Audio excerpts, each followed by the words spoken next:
In just 3 years, Dr. Adam Bingaman has created the nation's largest living donor kidney transplant program at the Texas Transplant Institute at Methodist Specialty and Transplant Hospital.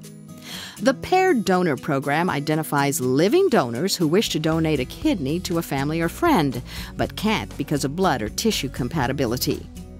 Incompatible pairs such as this are matched with other incompatible pairs, and the donor kidneys are exchanged, resulting in compatible transplants.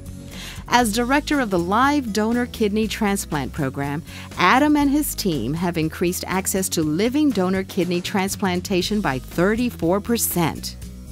He says that without my outstanding teammates, success would not be possible. Well, one of the wonderful things that we do with this transplant program is we're able to transplant folks here that really can't get kidney transplants at other centers around the United States. Transplant surgery is one of the few fields where a person is sick and desperately seeking an operation that will ultimately lengthen his or her life, he says.